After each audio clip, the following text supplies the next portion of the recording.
नमस्कार मित्रों, मैं शिवम सर बस्ती वाले आप सभी का स्वागत करता हूं। बोर्ड एग्ज़ाम बहुत नज़दीक आ गया है।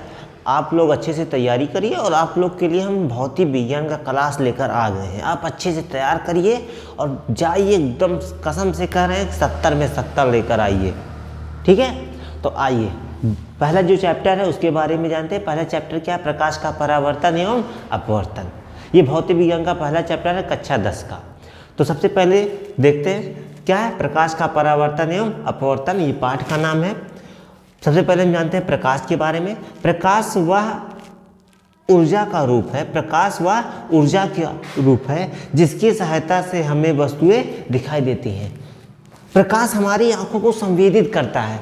प्रकाश पहले वस्तु पर पड़ता है तथा वस्तु से लौटकर हमारी आंखों को संवेदित करके वस्तु की स्थिति का ज्ञान कराता है।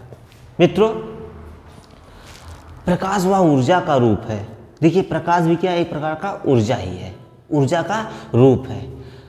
प्रकाश अगर ना होता तो हमें संसार की कोई भी वस्तु दिखाई नहीं देती, हम अंधे रहते। समझ लीजिए, अगर देखिए कहीं अंधेरे कमरे में चले जाए तो हमें वस्तुएं दिखाई नहीं देती हैं। तो प्रकाश वह ऊर्जा का रूप है जिसकी सहायता से हमें वस्तुएं दिखाई देती हैं।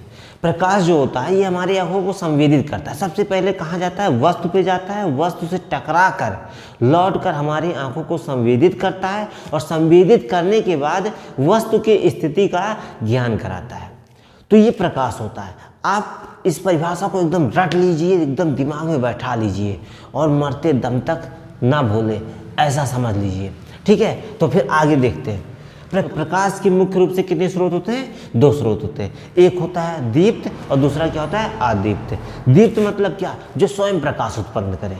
दीप्त मतलब क्या? जो स्वयं प्रकाश उत्पन्न करे। अदीप्त मतलब क्या? जो स्वयं प्रकाश उत्पन्न ना कर सके। ठीक है, तो दीप्त में आता है सूर्य। सूर्य स्वयं प्रकाश उत्पन्न करता है। अदीप्त में क्या आता है? चंद्रमा। चंद्रमा स्वयं प्रकाश उत्पन्न नहीं कर सकता है। तो चंद्रमा क्या करता है? सूर्य से प्रकाश को लेता है और फिर रात में छोड़ता है। तो आप जान लीजिए, दीप्त में क्या आता है? सूर्य, और अदीप्त में क्या आता है? चंद्रमा। तो प्रकाश के मुख्य 2 स्रोत होते हैं, दीप्त और अदीप्त। ठीक है, आपको समझ में आ गया। इसके बाद आगे बढ़ते हैं। आगे क्या है मित्रों? प्रकाश का परावर्तन। प्रकाश का परावर्तन के बारे में अच्छे से समझ लीजिए। प्रकाश किसी सतह से टकराकर उसी माध्यम में वापस लौटना।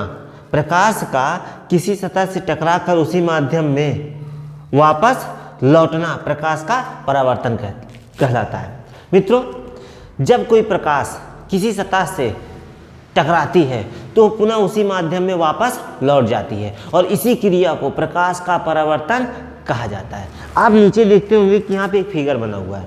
यहाँ पे जो फिगर बना हुआ है इससे हम प्रकाश का परावर्तन समझ सकते हैं। जो किरण आती है उसे हम क्या कहते हैं? आपतित किरण। आने वाली किरण को आपतित किरण, और जो टकरा के वापस जाती है उसे हम कहते हैं परावर्तित किरण। यानी जाने वाली किरण को क्या कहते हैं? परावर्तित किरण।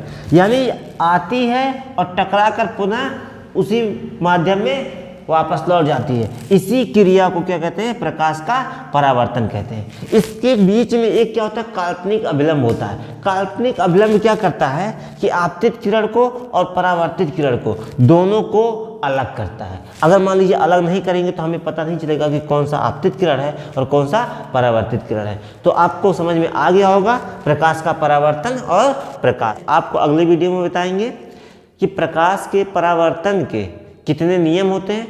ठीक है, और वो नियम क्या है। ठीक है, आप अच्छे से समझिए और एक बार फिर हमारे चैनल को लाइक कर दीजिए, शेयर कर दीजिए और सब्सक्राइब कर दीजिए। जय श्री राम, जय हिंद, जय भारत।